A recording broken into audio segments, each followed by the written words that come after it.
जय श्री राधे कृष्ण दोस्तों, आप सभी के जीवन में भगवान श्री हरि विष्णु की कृपा हमेशा बनी रहे। आप सभी को भाद्रपद मास के शुक्ल पक्ष की एकादशी की हार्दिक शुभकामनाएं। भाद्रपद मास के शुक्ल पक्ष की एकादशी को परिवर्तनी एकादशी कहा जाता है। इसे पद्म एकादशी, पार्श्व एकादशी, जयंती एकादशी, जल झूलनी एकादशी या फिर वामन एकादशी भी कहते हैं। मान्यता है परिवर्तनी एकादशी का व्रत करने से मनुष्य को सभी पापों से मुक्ति मिल जाती है। जो मनुष्य इस एकादशी के दिन व्रत रखकर भगवान विष्णु के वामन स्वरूप की पूजा करता है, उसे मोक्ष की प्राप्ति होती है। शास्त्रों में ऐसा कहा गया है कि अगर किसी वजह से आज के दिन आप व्रत ना भी रख पाएं, तो भी आपको एकादशी की व्रत कथा का श्रवण जरूर करना चाहिए। इससे आपको व्रत के सामान्य पुण्य फल की ही प्राप्ति होती है। यहाँ मैं आपको परिवर्तनी एकादशी से जुड़ी 3 कथाओं का श्रवण कराने जा रही हूँ। आइए पहली कथा प्रारंभ करते हैं। प्रेम से बोलिए गौरी पुत्र गणेश की जय, भगवान श्री हरि विष्णु की जय, लक्ष्मी माता की जय। एक समय की बात है, महाराज युधिष्ठिर भगवान श्री कृष्ण से कहने लगे, हे भगवान, भाद्रपद शुक्ल एकादशी का क्या नाम है, इसकी विधि तथा इसका महात्म कृपा करके कहिए।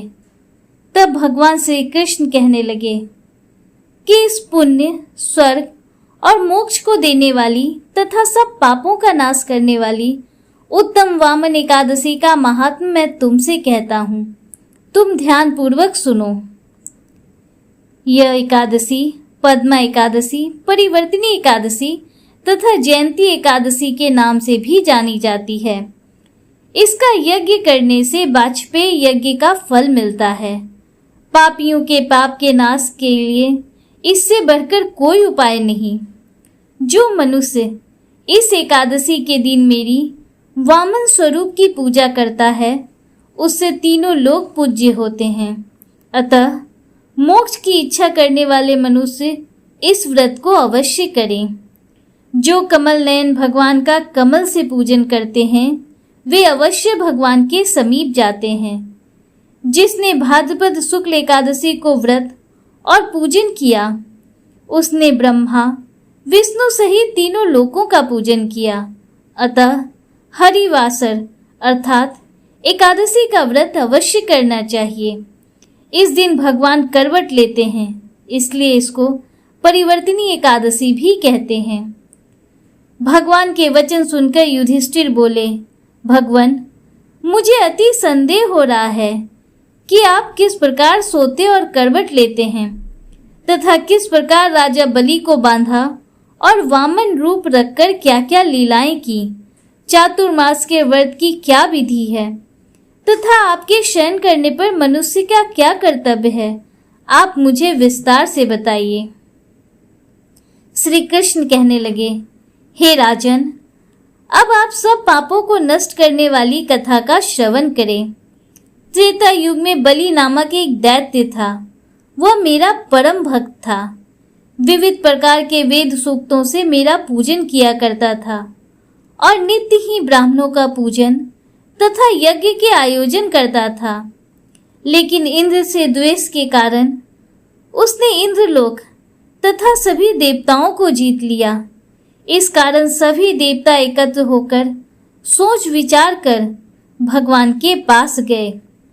बृहस्पति सहित इंद्र आदि देवता प्रभु के निकट जाकर और नतमस्तक होकर वेद मंत्रों द्वारा भगवान का पूजन और स्तुति करने लगे। अतः मैंने वामन रूप धारण करके 5वां अवतार लिया और फिर अत्यंत तेजस्वी रूप से राजा बलि को जीत लिया। इतनी वार्ता सुनकर राजा युधिष्ठिर बोले, हे जनार्दन, आपने वामन रूप धारण करके उस महाबली दैत्य को किस प्रकार जीता? श्री कृष्ण कहने लगे, मैंने वामन रूप में बलि से 3 पग भूमि की याचना करते हुए कहा, ये मुझको 3 लोक के समान है और हे राजन, ये तुमको अवश्य ही देनी होगी। राजा बलि ने इसे तुच्छ याचना समझकर 3 पग भूमि का संकल्प मुझको दे दिया और मैंने अपने त्रिविक्रम रूप को बढ़ाकर यहाँ तक कि भूलोक में पद, भूर्लोक में जंघा, स्वर्गलोक में कमर, महलोक में पेट, जनलोक में हृदय, यमलोक में कंठ की स्थापना कर सत्यलोक में मुख, उसके ऊपर मस्तक स्थापित किया। सूर्य, चंद्रमा आदि सब ग्रहगण, योग, नक्षत्र, इंद्र आदि देवता और शेष आदि सब नागगणों ने विविध प्रकार से वेद सूक्तों से प्रार्थना की। तब मैंने राजा बलि का हाथ पकड़कर कहा, हे राजन, एक पद से पृथ्वी, दूसरे से स्वर्ग लोक पूर्ण हो गए, अब तीसरा पग मैं कहाँ रखूं? तब बलि ने अपना सिर झुका लिया और मैंने अपना पैर उसके मस्तक पर रख दिया, जिससे मेरा वह भक्त पाताल को चला गया। फिर उसकी विनती और नम्रता को देखकर मैंने कहा, हे बलि, मैं सदैव तुम्हारे निकट ही रहूंगा। विरोचन पुत्र बलि से कहने पर भाद्रपद शुक्ल एकादशी के दिन बलि के आश्रम में मेरी मूर्ति स्थापित हुई। इसी प्रकार दूसरी क्षीर सागर में शेषनाग के पष्ठ पर हुई। हे राजन, इस एकादशी को भगवान शयन करते हुए करवट लेते हैं, इसलिए तीनों लोकों के स्वामी भगवान विष्णु का उस दिन पूजन करना चाहिए। इस दिन तांबा, चांदी, चावल और दही का दान करना उचित है। रात्रि को जागरण अवश्य करना चाहिए। जो विधि पूर्वक इस एकादशी का व्रत करते हैं वे सब पापों से मुक्त होकर स्वर्ग में जाकर चंद्रमा के समान प्रकाशित होते हैं और यश पाते हैं। जो पाप नाशक इस कथा को पढ़ते या सुनते हैं उनको 1000 अश्वमेघ यज्ञ का फल प्राप्त होता है। प्रेम से बोलिए भगवान श्री हरि विष्णु की जय। एकादशी माता की जय। माता लक्ष्मी की जय। आइए परिवर्तनी एकादशी से जुड़ी एक और पावन कथा का श्रवण करते हैं। एक समय युधिष्ठिर ने भाद्रपद मास के शुक्ल पक्ष की एकादशी का नाम, देवता और पूजा विधि के बारे में पूछा। तब कृष्ण जी ने युधिष्ठिर को एक कथा सुनाई जिसे ब्रह्मा जी ने महात्मा नारद को कहा था। नारद ने ब्रह्मा जी से पूछा, विष्णु जी की आराधना के लिए मैं आपसे जानना चाहता हूँ कि भाद्रपद माह के शुक्ल पक्ष की एकादशी कौन सी होती है। ब्रह्मा जी ने कहा, आपने मुझसे उत्तम प्रश्न किया है। भादो माह के शुक्ल पक्ष की एकादशी को पद्मा के नाम से जाना जाता है। उस दिन भगवान ऋषिकेश की पूजा की जाती है। सूर्य वंश में मानधाता नामक एक चक्रवर्ती सत्य प्रतिज्ञ और प्रतापी राजा हुए हैं। उनके राज में कभी अकाल नहीं पड़ता था। प्रजा को मानसिक चिंताएं नहीं सताती थीं और व्याधियों का प्रकोप भी नहीं होता था। उनकी प्रजा निर्भय और आर्थिक रूप से धन समृद्ध थी। महाराज के कोष में केवल ईमानदारी से अर्जित धन का ही संग्रह था। उनके राज में समस्त वर्णों और आश्रमों के लोग अपने अपने धर्म में लगे रहते थे। मानधाता के राज्य की भूमि कामधेनु के समान फल देने वाली थी। उनके राज्यकाल में प्रजा का जीवन काफी सुखमय था। एक बार किसी कर्म के फल भोग के कारण राजा के राज्य में 3 वर्षों तक वर्षा नहीं हुई, जिससे भूख से पीड़ित प्रजा नष्ट होने लगी। प्रजा महाराज के पास आकर कहने लगी कि आपको प्रजा की बात सुननी चाहिए। जल भगवान का निवास स्थान है, इसलिए वे नारायण कहलाते हैं। नारायण स्वरूप भगवान विष्णु सर्वव्यापी हैं। वे ही मेघ स्वरूप होकर वर्षा करते हैं और वर्षा से अन्न पैदा होता है और अन्न से प्रजा जीवित रहती है। महाराज, इस समय अन्न के बिना प्रजा का नाश हो रहा है, अतः कोई उपाय कीजिए। राजा ने कहा, आपने सही कहा है। अन्न को ब्रह्म कहा गया है। अन्न से ही प्राणी जीवित रहता है। पुराण में भी विस्तृत रूप से वर्णन किया गया है कि राजाओं के अत्याचार से प्रजा को पीड़ा होती है, लेकिन जब मैं विचार करता हूँ तो मुझे इसमें मेरे कोई अपराध नजर नहीं आते हैं। फिर भी मैं प्रजा के हित में पूरा प्रयास करूंगा। ऐसा निश्चय करके राजा मंधाता कुछ व्यक्ति को साथ लेकर भगवान को प्रणाम करने वनों की ओर चल पड़े। वहां मुनियों और तपस्वियों से मिले।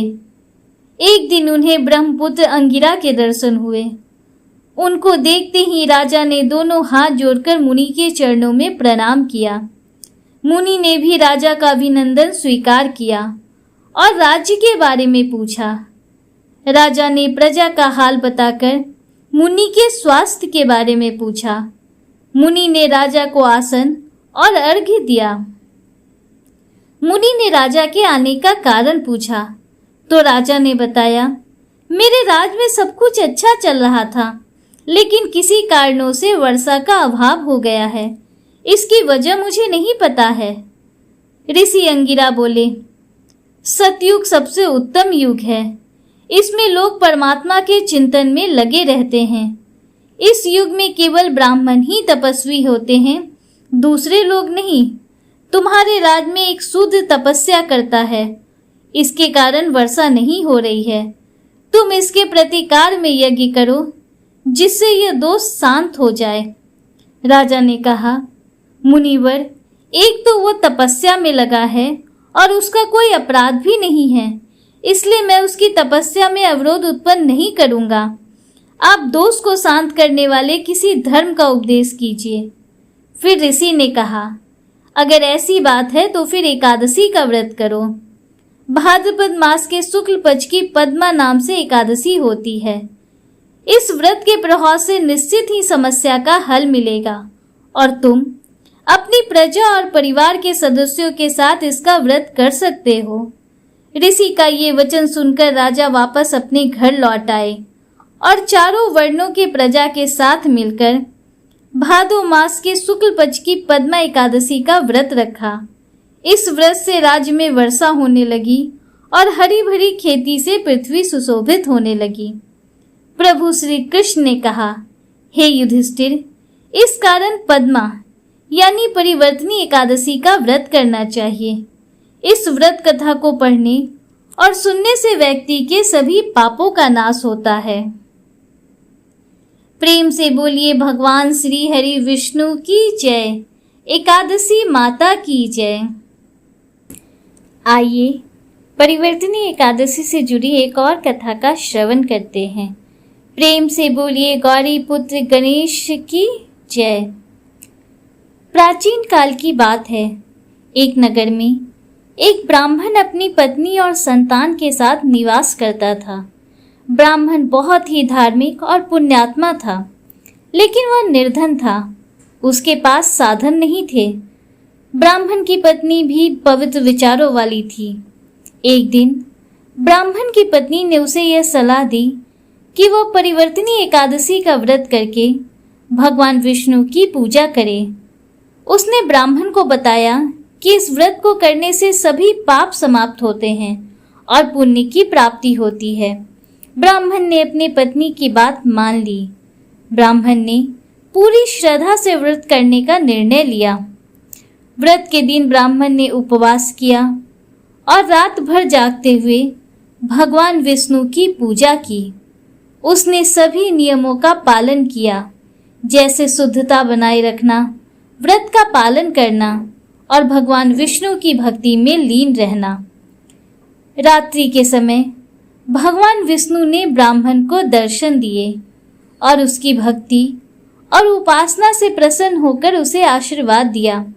भगवान ने कहा कि इस व्रत को करने से न केवल सभी पाप समाप्त होंगे, बल्कि भविष्य में उसकी गरीबी भी दूर होगी और वह समृद्धि को प्राप्त करेगा।